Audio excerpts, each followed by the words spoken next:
بكتاب من عند الله هو أهدى منهما أتبعه إن كنتم صادقين فإن لم يستجيبوا لك فاعلم أنما يتبعون أهواءهم ومن أضل ممن اتبع هواه بغير هدى من الله إن الله لا يهدي القوم الظالمين ولقد بسم الله الرحمن الرحيم السلام عليكم ورحمة الله وبركاته وإذن سلامي دمان ولا لها صوماليات meel walbaad kala joogtaan dunida daafaheeda waa habeen jimco ah habeen wanaagsan habeen fiican habeen wacan waqtigii waayahani macnaada meel walbaad kala joogtaan Soomaaliyeed waa walaalkiin Xasan Cabdullaahi Abu Salmaan oo idinku salaamaya salaanta islaamka assalaamu calaykum waraxmatullaahi wabarakaatuh walaalayaal waxaan rabnaa inaan ka hadalno wixii Ilaahay subxaanahu wa ta'aala naga garansiiyo ama ka gaarno arrimaha ku saabsan siyaasadda ama doorashooyinka waddanka Soomaaliya walaalahayga qaaliga ahow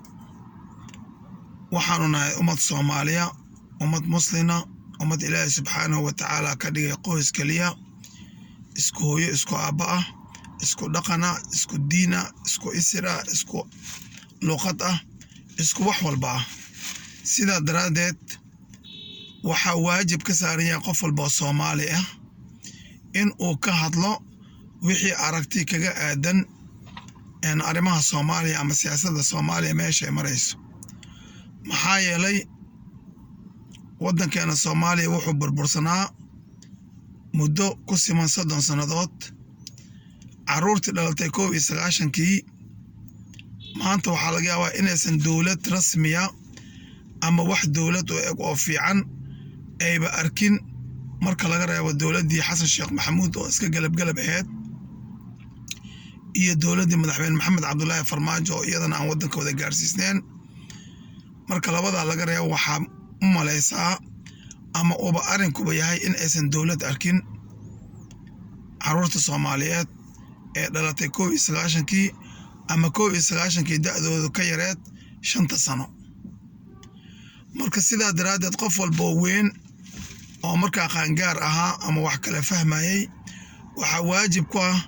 in uu bayaaniyo dowladnimada wanaagga ee leedahay wadajirka wanaagga uu leeyahay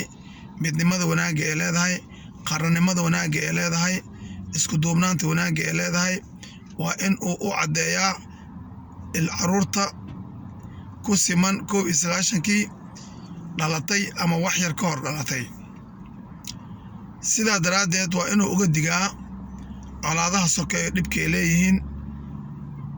dagaalada soke ee dhibka ay leeyihiin qabyaaladda iyo qurunka dhibka ay leedahay nin aad ku raacday reernimo dhibka uu leeyahay anaa reer hebel ah intaan ana ii xiran tahay dhibka ay leedahay waxaasina waa inaan kaga dignaa maxaa yeelay Allah subxaanahu wa ta'aala wuxuu yidhi kullukum raaci wa kullukum mas'uulun can raaciyatihi qof walba waa raaci waxaana la su'aalaya waxa la raaciyay maanta qof walba oo qaangaar ahaa ama caqli lahaa markii ay dhacaysay dowladdeennii dhexe ee 1990kii wuxuu raaci u yahay ama waajib uu ka saaran yahay in uu u caddeeyo jiilka yaryar ama carruurta yaryar ee annaga aan dhalnay ama dhashay 1990kii ama wixii ka horeeyay 2 sano 3 sannadood in aan u sheegno wixii wanaag ah wixii qalad iyo xumaan aan ka reebno maxaa yeelay carruurtan waxba ma oga waa masaakiin waxay ku soo hana qaadeen dowlad la'aan waxayba u maleeyaanbo dhimashada inay shay caadiya tahay in qabiil loo dagaalamo inay shay caadiya tahay in dowlad laga hor imaan inay shay caadiya tahay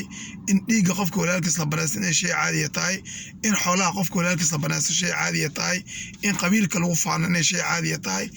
in macnaha fisqiga iyo fasahaadka la fidiyo shay caadiya tahay oosan waxba dhibaato lahayn oosan dembina loo qoreynin ayaa laga yaabaa inuu isaga haysto oo waxaan dhanba wax caadiya oo adduunyada ka jira inay yihiin ayuu inuu u haysta laga yaabaa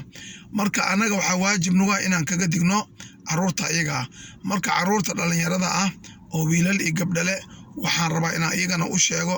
in ay dhageystaan dadka da'da ah dadka meelexaadka ah dadka ka horeeyay dagaaladii 1991kii markay dhacayeen aqliga lahaa ee wax fahmi karay inay ra'yiga iyo aqliga iyo waanada iyo waciidka iyo waxtarkaba ka qaataan maxaa yeelay ayaga anficaysaa caruurta iyaga ah ee dhalinyarada ah iyagana qofku inta ilaahay garansiiyo ama ilaahay wanaag la doono waxaan Allah subxaanahu wa tacaala ka baryaynaa in ay dhagahooda u daloolaan waxa wanaagsan ee loo sheegayo iyo waxa xun oo looga digayo maxaa yeelay waddankeena Soomaaliya haddii aan u soo noqdo wuxuu marayaa waqti kala guura wuxuu marayaa waqti doorasho ah wuxuu marayaa waqti qof walba uu cararaya campaignkiisa sidaa daraadeed walaalaha Soomaaliyeed ee qaaliga waxaan rabaa inaan xusuusiyo u sheego walaalaheena qaaliga oo nabadda Soomaaliya marba cid ayaa waxay damacdaa in ay ceel ku rido maxaa yeelay qolana waxay u taagan tahay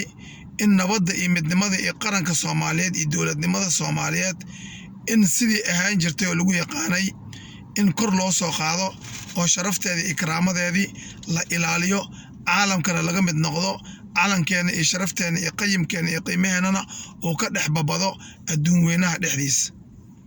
qaarna waxay leeyihiin maya kuma haboonin waxaas mana aan wax noo cuntama ee waa in haddiiba alla ku roon yahay waa in la baabi'iyaa Soomaaliya waa in la gumeeyaa waa in la duleeyaa waa in shisheeyaa kabaqaad loo noqdaa waa in caloosheena aysan dhergin oo sidii barmiilka inay u weynaato oo wax walba aan ku dejino dalaq siino sidaa daraadeed caloosheena barmiil ma noqon karto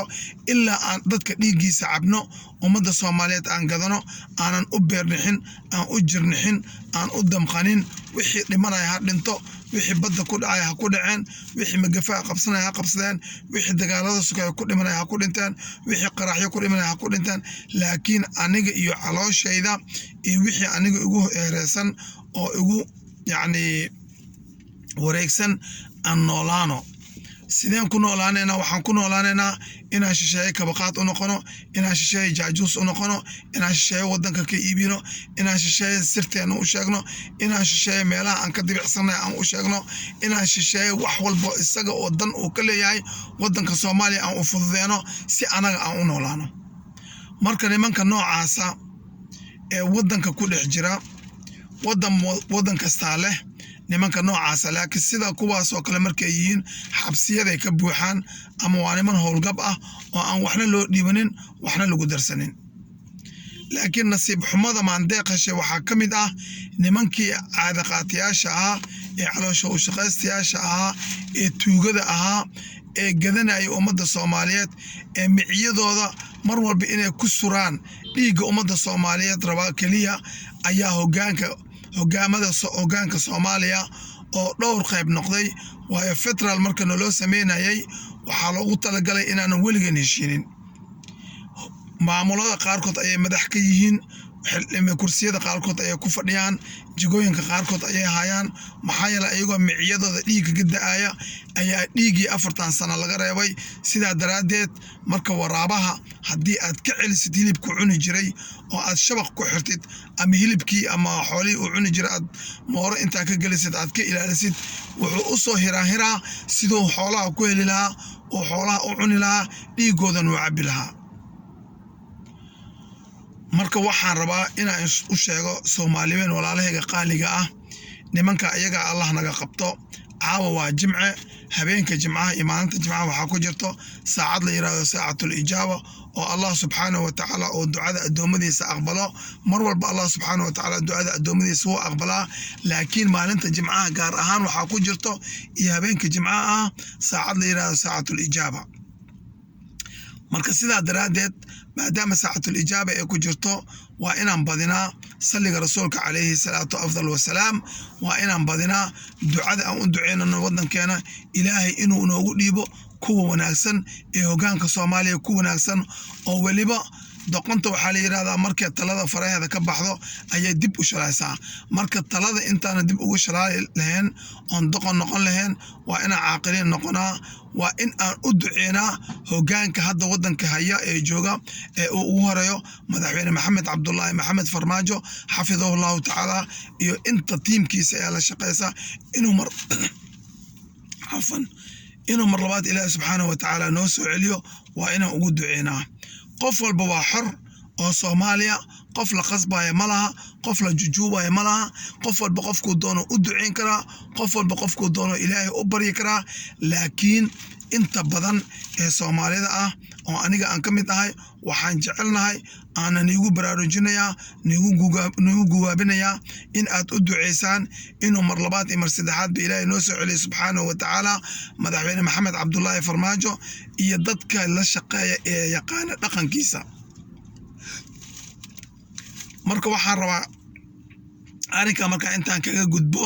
in aan wax yar ka iraahdo ra'iisul wasaaraha jamhuuriyadda Soomaaliya. ra'iisul wasaare siyaasadda waa ku cusub tahay, Allah ku xafida, Allah ku barakeeyo. siyaasadda Soomaaliya waa ku cusub tahay. waxaa ahayd nin ah jimciye khayriya ama hay'ado samafala ka shaqayn jiray sida aan maqal ku heeno. waa nin siyaasadda ku jiray matiid. waxaa siyaasadda kugu soo daray oo ku idmaday oo ku soo dhaweeyay waa madaxweyne maxamed cabdullaahi maxamed farmaajo madaxweynaha jamhuuriyadda federaalka Soomaaliya xafidahullahu tacaala kuguna aaminay xilkaas weyn ee ah 20 milyan ee Soomaaliyeed in aad noqotid qofka labaad ee u haya mas'uuliyadda. ogow mas'uuliyaddaana berit waa lagu weydiinayaa. maxaa yeelay kullukum raaci wa kullukum mas'uuliyatan raaciyata ayay ahayd xadiidka rasuulka calayhi salaatu wasalaam. marka anaga ayaad naga wada mas'uul tahay, berina amaam Allah ayaa lagu weydiinayaa maxaa u qabatay shacabkii Soomaaliyeed, maxaa u sameysay, wixii ka raali ahaayeen ma sameysay, wixii qalbigooda jeclaa ma sameysay, wixii ay jeclaayeen oo wanaag ah ma sameysay. marka hadhow kaama saareyso wadamada ee isnacib yihiin Soomaaliya ama shacabka aysan jecleen oo 4 sano la soo dhaafay ee colaadi ka dhaxaysay ama cadowga Soomaaliyeed ah sida wadanka Kenya kale ayaan tagayaa oo cilaaqaad la soo yeelanayaa. cid qayqaylisa waxba igama galin. haddii Soomaali qayqayliso anaa qalinka maanta haya oo kursiga ku fadhiyo kaama saareyso. wadamada ee Soomaaliya isnacib yihiin is hayaan ayaan tagayaa oon saan raba ka sameynayaa kaama saareyso. asaasanba waxa lagu idmaday adiga oo madaxweyne maxamed cabdullaahi maxamed farmaajo oo ku idmaday waxay ahayd oo keliya arrimaha doorashooyinka iyo amnigooda. lagu idmaday oo keliya. wadankan wuxuu leeyahay madaxweyne, wadankan wuxuu leeyahay baarlamaan, wadankan wuxuu leeyahay ciidamo sirdoona, wuxuu leeyahay ciidamada qalabka sida, wuxuu leeyahay hay'adihii dowladda oo dhan oo kaamila. shalaa timid oo lagu keenay meesha oo ku keenay madaxweyne maxamed cabdullaahi maxamed farmaajo annagana aan ku ayidnay oo kuugu duceynay baarlamaanka sharafta leh ee Soomaaliyeedna uu ku ansixiyey. laakiin ma ahayn wax anagana shaki gelinaya ama na wiswis gelinaya ama aan kaaga qawaafeeno. ma aha in aad samaysid, ma aha sida adiga cunug dhalinyaro ah ama qof aan mas'uul ahayn in mar walba lagu celceliyo ama lagu yiraahdo waxaas sameeyeen adigana mar walba tiraahdo waa sameeynaya anagana aad walwal nagu beertid. maxaa yeelay siyaasadda Soomaaliya maanta ma aha mid qarsan oo ku jirta meel xindaab ah oo siyaasiyiinta ama madaxda kaliya ay ogyihiin. ma aha arrinta Soomaaliya maanta siyaasadeeda suuqay taalaa oo qof walba Soomaaliya muwaadina ayaa waajib ka saaran yahay in uu ka hadlo wixii qalad uu arko, wixii wanaag uu arkana uu ayido. mar walba doorashooyinka wixii go'aan laga gaaray waxaan leenahay guddi madax banaan ee doorashooyinka qaranka oo madax u yahay Mr. Ciro. wixii oo dhan waa laashay oo dhinac ayaa iskaga leexisay. waxaa sameysay waxa aad adiga doontid iyo dowlad goboleedyada waxa markaas aad ku heshiiseen. meeshan oday dhaqameed jira oo 135 oday dhaqameed oo arrinka looga dambeeyo markay qabaa'il noqotaa jira. waxaa jira musharaxiin madaxweyne oo ayagana siyaasadda qayb ka ah oo hataa iyagu fadhigaas aysan ku lahayn ra'yi laakiin wixii wanaagsan iyo wixii xun kala garanaya. waxaa jira shacab dadweyne Soomaaliyeed oo maanta wax ka og siyaasadda Soomaaliya meesha ay ka timid meesha u socoto iyo meesha loo rabo iyo sida loo kala maareyn karo marka haddii adiga aad istustay ra'iisul wasaare Allah ku xafido haddii aad istustay in aad qalinka maanta haysid waxa doonta sameyn kartid waxaan ku leenahay waa laga horeeyaa waana laga dambeeyaa wadankan waxa madaxweyne ka ah madaxweyne Maxamed Cabdullaahi Farmaajo wuxuuna leeyahay baarlamaan golo shacab oo matala shacbiga Soomaaliyeed wuxuu leeyahay wadanka ciidamo qalabka sida noocyadooda kala duwan wuxuu leeyahay hay'adaha dawladda oo iskabaya ama isla shaqeynaya ama isdhinac socda haddana nidaamka dawladeed kala wada iskuna wada sidaa daraadeed waxaan ku leeyahay ra'iisul wasaare annaga waxaana shaki gelinaya inaad ka fogaataa mar walba ayaan ka rajaynaynaa oon ka codsanaynaa waa haddii aad maqlaysid oo dhigahaada u daloolaan in aad shacabka Soomaaliyeed dhageysatid aadna ogaatid oo fahantid in aad adeega u tahay shacabka Soomaaliyeed haddii aad dhigaha ka fureysatid shacabka Soomaaliyeed oo aadan maqlin oo tiraahad qayladooda iyo hadalkooda waxba igama gelin anaa ku fadhiyo kursiga taas kaama saareyso maxaa yeelay jidka aad hadda rabtid in aad qaadid dad badan ayaa ku baaba'ay ama ku hoogay ama ka shalayay maxaa yeelay waa jid aan ku geynaynin meel wanaagsan oo baraareysan oo barwaaqo oo fiican oo shacabka Soomaaliyeed caleemo qoyan ee inta kala hor yimaadan ku ruuxayin ma aha jidka aad ku socoto waa jid mugdi ah oo ciriiriya oo dhib badan oo foolxumo badan oo cadawga Soomaaliyeed ay taagan yihiin marka waxaan ku dhihi lahaa ra'iisul wasaare waa in aad u dhigo nugulaataa oo aad maqashaa shacabka Soomaaliyeed iyo madaxweynahooda sharafta leh qiimaha iyo qaayaha badan Allah xafido madaxweyne Maxamed Cabdullaahi Farmaajo maxaa yeelay madaxweynaha wuxuu matalaa haddaan kuu sheegaynaa hadhow baan kuu sheegaynaa horena waa kuugu sheegnay mar walbana waa kuu sheegaynaa kamana daaleyno waa in ay dhigahaada maqlaan oo u daloolaan hadallada sharafta iyo qiimaha iyo qaayaha badan ee ka soo baxaya madaxweyne Maxamed Cabdullaahi Farmaajo maxaa yeelay madaxweyne Maxamed Cabdullaahi Farmaajo wuxuu matalaa dhammaan 20 milyan ee Soomaaliyeed 20 milyan ee Soomaaliyeed oo dhanna waxay u taagan yihiin in ay ayidaan oo ku daba feelaan madaxweyne Maxamed Cabdullaahi Farmaajo xafidahullahu tacaala inta laga helayo madaxweyne kale oo bedela ama isaga uu ka soo noqonayo isaga lagu daba feelsan yahay hadda marka ogow hana iloobin shalay iyo maanta iysan iska kaakaad khaldamin maanta iyo beritane ha ku kala socnaadeen marka sidaa daraadeed ra'iisul wasaare wadaadka Sheekh Maxamed Xuseen Rooble waxaan ku dhihi lahaa indhahaaga ha funaadeen dareenkaagana ha shaqeeyo dhigaaguna waxa maqleen ra'iisul wasaare aan jecelnahay oo soo dhaweynaya tahay laakiin arinka sidoo ku socdo si aan jecelnahay amana farxad gelinayso ma aha taa marka inta uga baxo waxaan rabaa inaan wax yar ka iraahdo guud ahaan arinka Soomaaliyeed ama dawladnimada Soomaaliyeed wadanka wuxuu u dareeray doorasho dadban maadaama tii la diiday qof iyo cod aheed oo qof walba uu ka gariiray madaxweyne Maxamed Cabdullaahi Farmaajo tanazul badane tala toosane maadaama ay ka wada baqeen oo doorashada dadbaneedna loo ogolaaday hadda aqalka sare waxay ku sameeyeen waa ogtihiin sida doorasho ma ahayn soo xulashay ahayd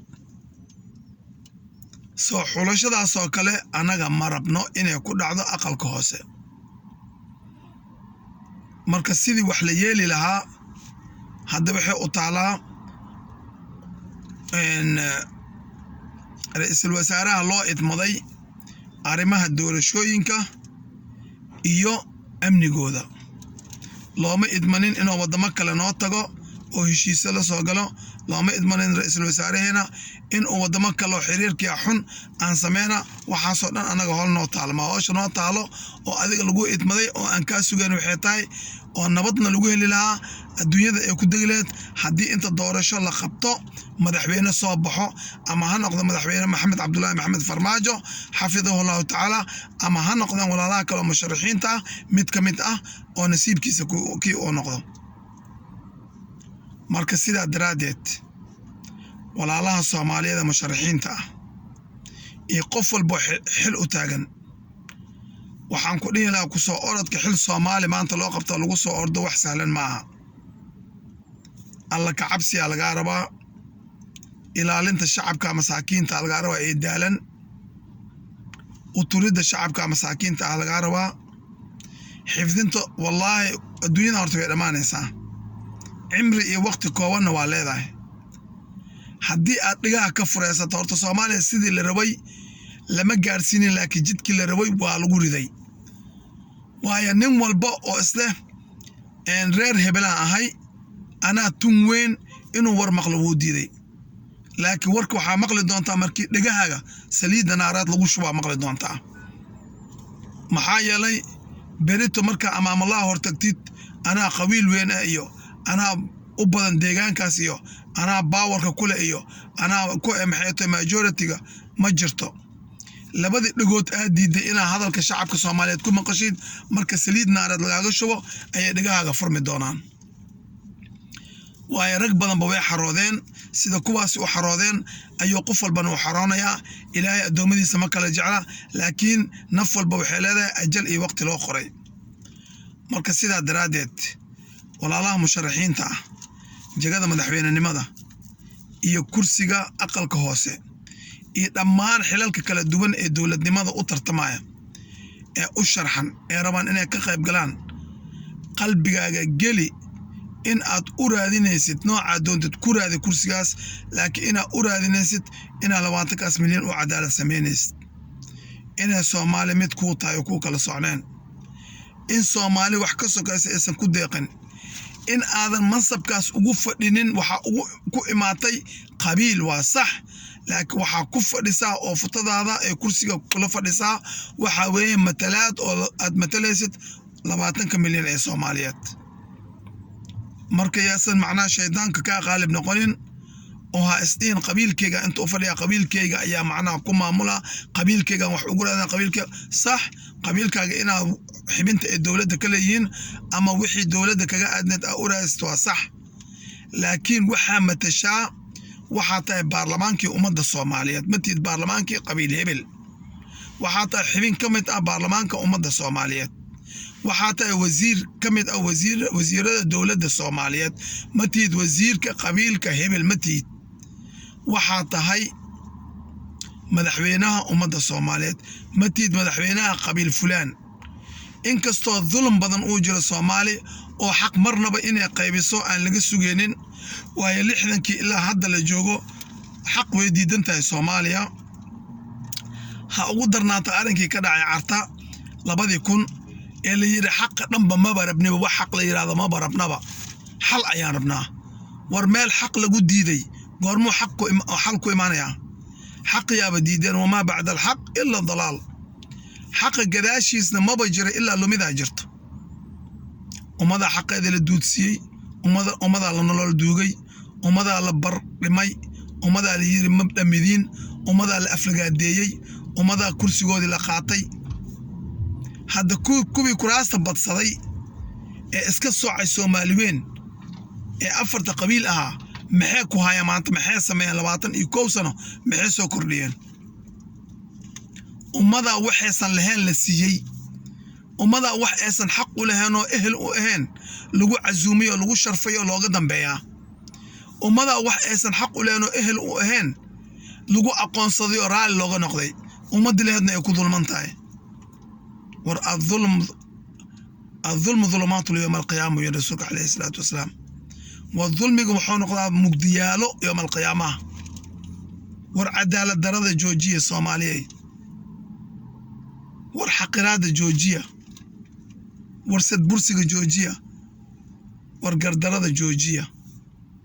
ربي جينا هل مركلية تحسوس او اسكو داي انا عدالة اسمي سامداس والله إلا لغو نقضو حق ربنا حل مربن إلا لغو نقضو حق لراديو إنها سن ميل كورينن وولالك حسن عبد الله وسلمان وإذن الله شارك كودة دالا يو لايكتا إذن وقسم سمسكرابكا إذن ما أنت مالي وناسن سمدي أوو يسنجي ومقوران والسلام عليكم ورحمة الله وبركاته.